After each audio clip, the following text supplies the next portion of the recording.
The chaos in Arkansas is palpable. Just remember, put lipstick on a pig. It's still a pig. Go Vols!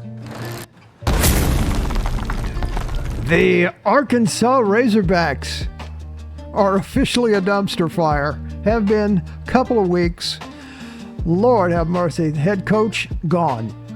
Defensive coordinator, fired. He's gone too. And now the interim coach, Bobby Petrino, running the show. The question is, what does all of this chaos mean for Tennessee this Saturday in Neyland? I got to tell you right now, I think this program looks like the Waffle House at 3 a.m. in the morning. The cooks are fighting, the lights are on, nobody's in charge, people are throwing shit, cops are being called.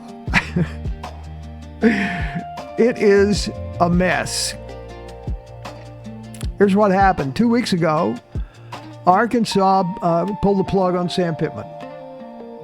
The offensive coordinator, Bobby Petrino, who's a reputable coach in his own right, was bumped up to be interim coach. Now, here's what's interesting. I've never heard of an interim coach that had firing privileges. First thing he did was fire the defensive coordinator. That's interesting.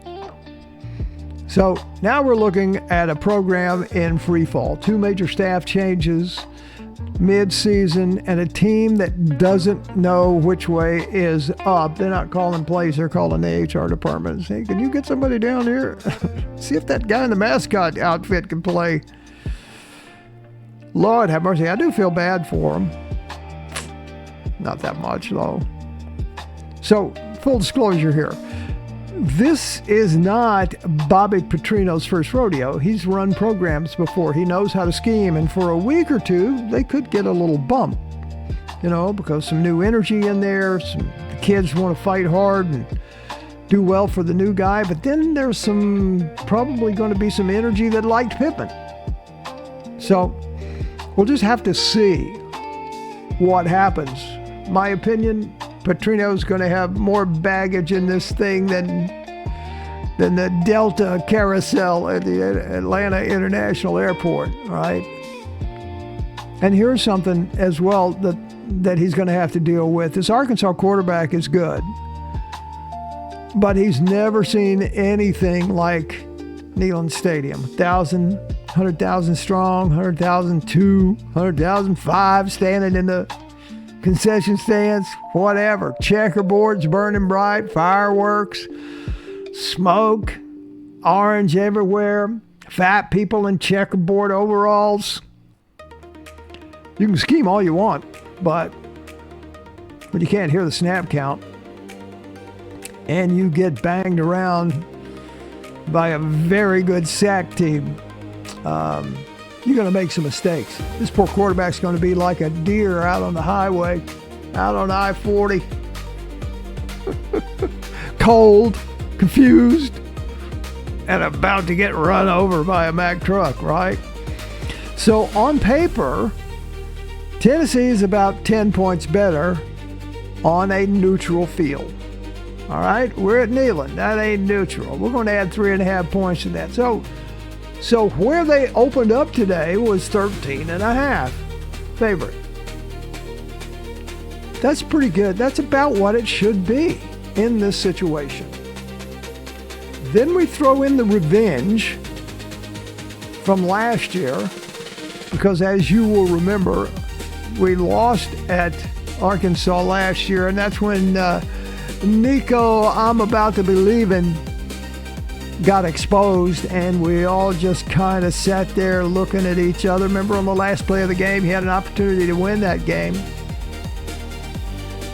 and ran to the sideline on the last play, ran out of bounds, didn't even throw it in the end zone, and they were down there like on the 20 or 25 or something like that. And we're going, what in the actual hell is this kid doing? What he was doing was flaming out his career.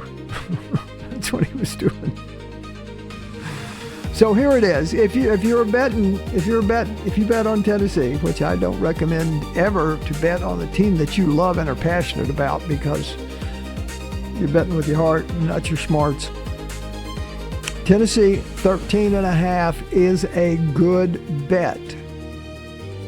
Right? Well, Rockett, you said Tennessee -7.5 was a good bet at Mississippi State. It was, and I will defend that forever because it was, it is, and I will always take that bet.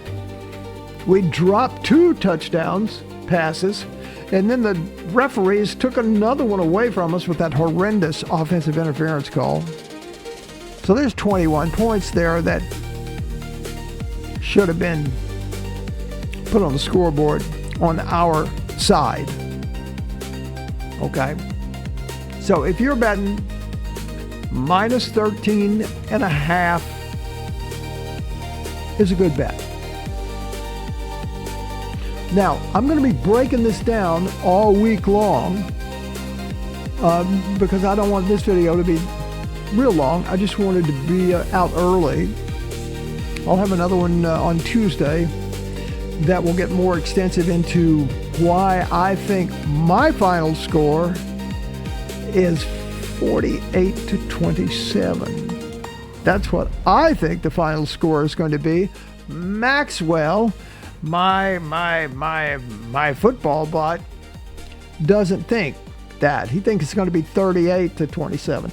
I think it's going to be 48-27. And I'm going to tell you all about that, why I believe that, on Tuesday. So be sure you come back and check out Tuesday's show. The Digital Pirate is up and running. What do we do with the Digital Pirate? Well, we build bots. We build bots for content creators and for people who have websites, like if you have like a car wash or a cleaning company or a realtor. Maybe you're a realtor, or you have a restaurant, or maybe you're an Uber driver, or I don't know. We build a bot for anything.